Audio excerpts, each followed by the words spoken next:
Hey folks, it's Matt once again, and welcome back to another review. And this time it is of Waxwork, 1988 film directed by Anthony Hickox, his first film. This is the guy who would go on to direct Waxwork 2, Sundown the Last Vampire, or Vampire Retreat. I haven't seen the film.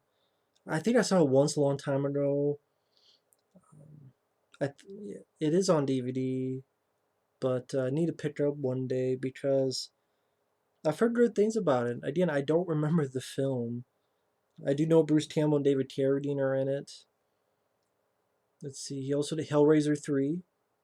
He did Full Eclipse, which I enjoy. I have that. That and Hellraiser 3. I have those on DVD. And what was that movie? I think he did Warlock, which I haven't seen Warlock. I've heard good things of Warlock, but I haven't seen it. Or did he do the first two Warlock films, or did he only do one of them? I can't remember. I could probably just look it up real quick. But I thought Anthony Hickox did a great job. This was a really cool idea. This was a flick that pretty much he ran into someone and was able to get the movie made, starring Zach Galligan from Gremlins, who I thought it was cool to see him in another movie that wasn't Gremlins. I mean, Zach Galligan unfortunately hasn't gone to. He's done movies, but nothing that people remember, unless it's like Hatchet 3 or something. But oh yeah. Waxwork, Sundown Vampire Retreat, Waxwork 2, Hellraiser 3, Full Eclipse, Warlock the Armageddon. Okay, so he did the second film. I think the first film was, now that I think about it, yeah, Steve Miner. That's who did the first one. Okay. And Payback. Okay, he did a film called Payback with C. Thomas Howell. Oh yeah, Stormcatcher. I remember Jill Rips. Blast. Submerged with Steven Seagal. Which I know he fucking hated Steven Seagal working on that movie because Steven Seagal was a complete douchebag. But, you know, that's another video, another day.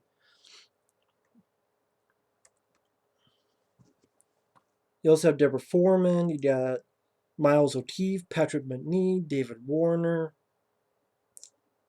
Love the idea behind this film. You know, all these people that talk about Cabin in the Woods. You know, that's a game changer. No, to me, these films are game changers. These were game changers. They're underrated as hell, especially the second one. But these are game changers. And when I saw Cabin in the Woods and I saw all these monsters, most of them CGI, just going buck wild, I'm like, hey, I've seen that before, and it's the ending of this. Whereas this barroom brawl of all these monsters versus humans. Or the sequel, where it's a big sword fight through time. You got Jekyll and Hyde, you got the Jack the Ripper, you got their nod to Dawn of the Dead. These films did a lot with paying homage to the genre and playing with it. But Cabin in the Woods got the kudos, and this gets well, especially the sequel. This one gets some good. I mean, this has like a 6.1, and that has like a 5 point something on IMDb. The sequel, this 6.1, so respectable rating on IMDb. I would give it higher. Same with the sequel. The best way to describe this is ingenuity and ambition that was not limited to a budget. Or was limited to a budget, but they were not going to limit themselves because of the budget. It shows how far ingenuity and ambition can get you with these two films. These are two films I watched a lot when I was a kid, and I still love to this day. And I think both films have great musical scores by different people. This one's by Roger Bellin. Goes at a fast pace. I mean, hell, a minute in, you have a guy's head on fire. And lands on the fireplace, and boom, waxwork. I even like the little detail when the waxwork title and it melts. And we're introduced to Zach Galligan, who's a spoiled rich kid, and his group of friends. You have Deborah Foreman, who's a little bit of a quiet girl who has a crush on Zach Galligan's character, but she doesn't say anything. You have Michelle Johnson as sort of the bitch that Zach Galligan wants but can't have, and she even says like "Did it or fuck off." And I like the look of Zach's face when she says that. Dana Ashbrook is sort of the funny guy of the group, and a few of them are told by David Warner, "Hey, I have this wax museum midnight show, private party, come join." And they go up there, and you have this little guy. I believe the actor's name, his real name was Mishu. Like that was his, what people called him, at least on the commentary. Zach Galligan and Anthony Hickox said they call this guy Mishu, which unfortunately I guess he's passed away. But he answers the door and introduces him to the Waxworks. And granted, when you watch them, it's like people trying to hold still, so you can see a little bit of movement, like on the hands or the shoulders, like they're trying to hold still, but it's still moving. And granted, part of me is like, well, maybe they could have just taken a still picture and put that in, and that way they're not moving. But they are Waxworks that come alive, so I just I don't know, create some BS in my head. So, but yeah, that's one mistake, but it is what it is. I can forgive mistakes on a low budget film if the rest of the film works. And they worked their ass off. I could tell they put a lot of, in both of these movies, they put a lot of heart and soul into it. And I never understood this cover. Like, none of this is in the movie. Like, all these weird faces and people. I never understood why. I mean, maybe you would think it could be like the creatures are in the movie, like the werewolf and the mummy and such. That, but I guess they just said fuck it. But this basically seemed like it'd be, what's that movie? Society. Like this is the, if you've seen Society's ending, you know what I mean. But the other Waxworks, you get like a guy with an axe, a monster carrying a lady, a guy in bandages, pretty much giving a girl, like ready to make her give a blowjob on this gas tank, fill it right in her mouth. And there's also one with a werewolf. And Dana Ashbrook, the funny guy of the group, he loses his cigarette. He goes in. He's like, "Okay, who put the acid in my drink? China," which is the name of Michelle Johnson's character. "Wait a minute, I quit drinking." "All right, I'm hypnotized. Yeah, I'm hypnotized. Okay, let's see what's going." Go see John Rhys-Davies from the Indiana Jones films, who is going to be turned to a werewolf. And this guy, Dana Ashbrook, is like, "Hey, he's down, man. Calm down. Let me get some wood." And he again was like, "Do I do a prayer draw my illusion? No, I did a dick. This sucks." It's a pretty funny. Both of these movies are really funny. That's the thing. These movies are not to be taken seriously. They were not. They were meant for fun. You can tell from the commentary they're meant for fun, pure fun. And he goes in. There's a great POV and a really cool looking werewolf, which I think they based it on The Howling, which made sense. I could see that, and I love this werewolf bit. To me, is one of my favorite things with a werewolf. The guy gets bit, and these other guys come in, and one guy who is actually played by Anthony Hickox's brother gets fucking ripped apart. I mean, it's so wonderfully gory. It makes me cheer. Just grabbing the guy and the guy screaming and blood coming out the face. And it's one of those ooh, it's like ooh moments. Ever since I saw it as a kid, where just rips the guy right in half, tears him in half. Not just tears him in half. Like I'm like, oh shit. Even when I was a kid, I didn't know what cursing was. I'm just like, oh wow. Now I'm like, oh shit.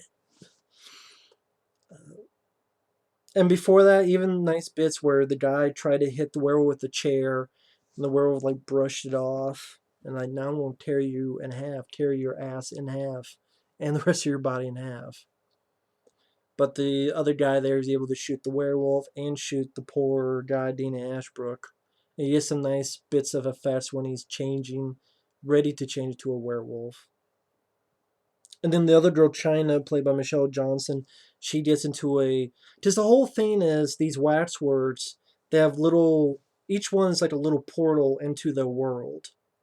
And the whole gist is David Warner needs a certain number of victims, sort of sacrifice. They get into that world and they do it for him, and you get enough, they can conquer the world and do all that stuff. So she's in the world of the vampires and she has to eat this raw meat, which you guess what it is. And she escapes into this white room, and her fiance's there is tied to a fucking table with like his leg. One leg is nothing but blood and bone now, and chunks out of it. And one vampire is there. That's the guy vampire who's interviewed on the features. And he actually takes a piece off and eats it. And she holds her own. This is like Buffy the Vampire Slayer before Buffy. She gets a crucifix, gets on his head, and makes the guy's head explode. The vampire's head explode. Great gory effect. Splashes on all of them and on the walls. This is a white room, and by the end, it's very, very red.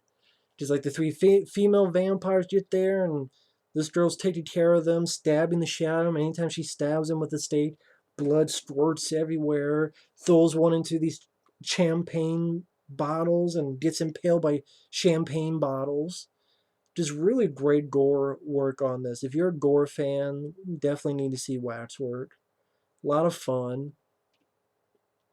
And she's doing well, and then gets upon Miles O'Keefe, who's Dracula, seduces her, bites her on the neck, and she's done for. Later on, you have one guy looking for someone, and David Warner greets him. And they never mention this on the commentary. I believe Good Bad Flicks. There's a guy who does some really good videos.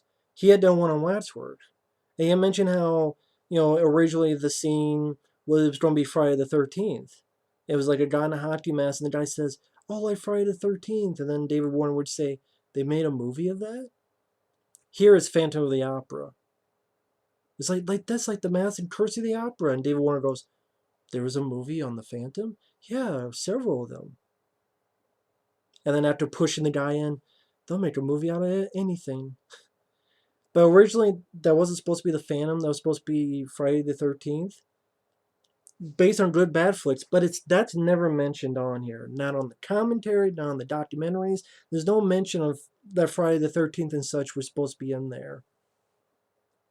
In fact, even Zach Galligan is asking on the commentary to Anthony Hickox, was there any Waxwork things you wanted in there that you didn't get?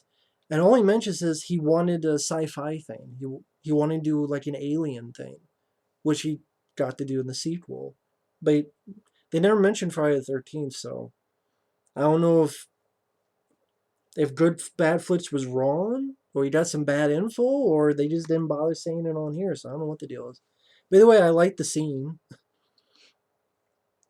I do like the scene.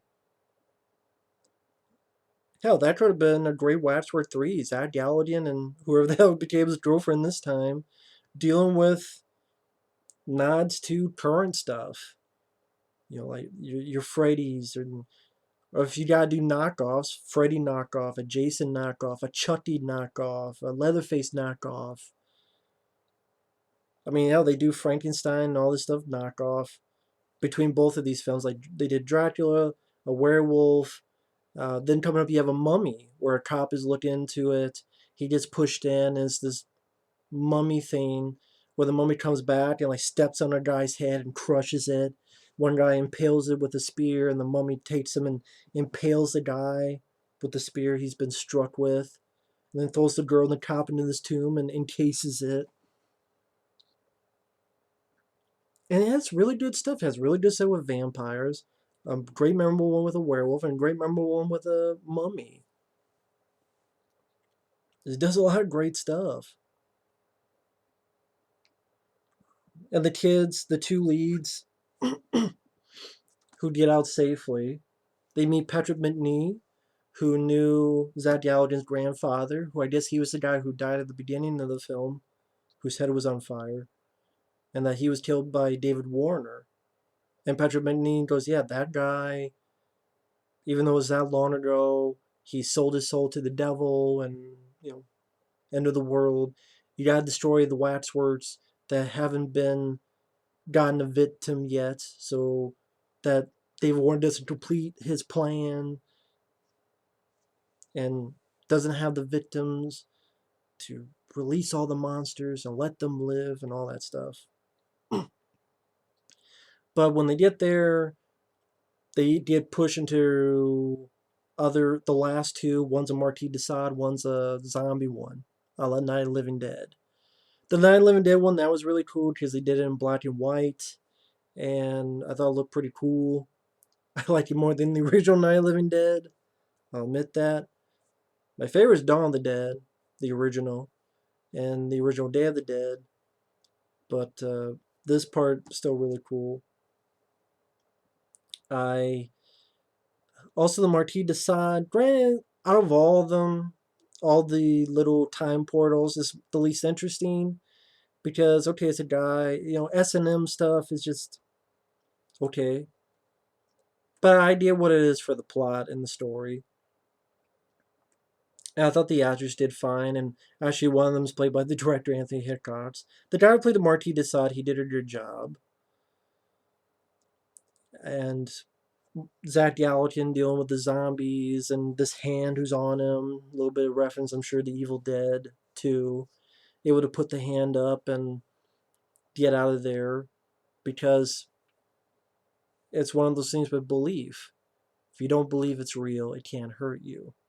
So he's able to escape, get to the Marquis de Sade, save the girl, show her, yeah, come on, hit me, shoot me. Or are you scared? And you just want to whip little girls. How about you fight like a real man? And he tries to hit Zach, and it goes right through him, and he's right, and able to get the girl in the escape. But unfortunately, two others have come by, two of their other friends, and they've been pushing to them, and the cycle's been complete. And David Warner has a great line of, live, my children, live. Now, apparently for the ending of this one, he wanted to do the sword fight through time that was in Waxwork 2. You want to have Zach and the Marquis de Sade just having a sword fight, and they're going through all these time things. I guess like each of the Waxwork they're going through. I guess they're having a sword fight now. They're in one Waxwork exhibit. They have a sword fight, then they're in another Waxwork exhibit. But the completion bond came and said, "Hey, you're done. This is your last day of filming." So most of that ending, he shot in one day, and I think he's a little bit disappointed in the ending because he only had one day to shoot it and he wanted to do what he did in part two. But I still think it's fun. It's very fun barroom brawl of all these monsters. Zach Galligan having a sword, stabbing left and right. Deborah Foreman did an action to one. The little Mishu guy feeding him into the Feed Me Seymour, the Little Shop of Horrors knockoff. There's like a little baby doll that gets kicked and someone shoots it with a shotgun. Someone grabs the vampire bat, which was Dracula, and I think someone says like a Dirty Harry line and shoots it, the bat in the face. Uh, One of the women who's been turned to a vampire tells Zach Galligan, "Take me!" And Zach Galligan has a shotgun, "Take this." Shoots him. Just a lot of fun stuff happening. A lot of stuff. Always remember the ending when I was a kid. A lot of fun. And then Zach Galligan and Marquis de Sade get in the sword fight.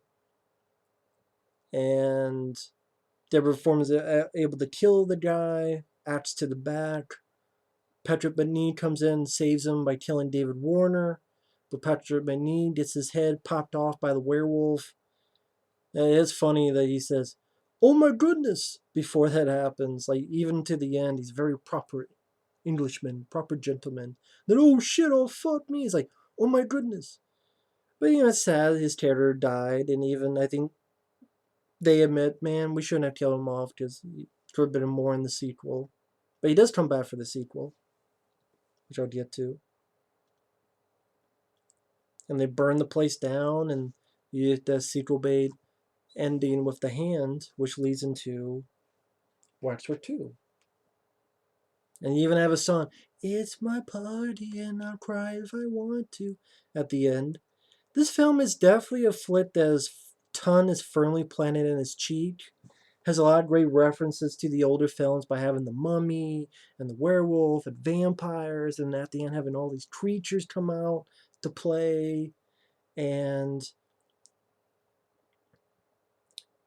I don't really find many drawbacks. I mean, yeah, there's little things.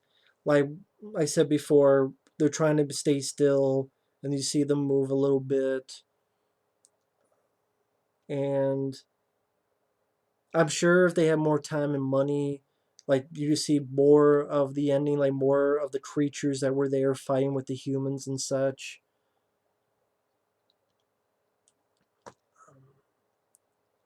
But I don't really have that many problems with it. I love the concept of the flick. I love the idea of this waxwork that each one you enter this time portal and you go into their world. I think that's a really cool, very imaginative idea. I like Zach Galligan. I've always liked him ever since I saw Gremlins. I always liked him in both of these movies. I think Deborah Foreman did great. It was cool seeing actors like Patrick Macnee and David Warner and John Rhys-Davies in there. I think the story fits the film very well. It has some very fun gore. A guy being ripped apart, or vampires getting impaled and blood spilling everywhere. At the end, people getting fucked up left and right. I like the barroom brawl type of fight at the end. Thought that was really entertaining.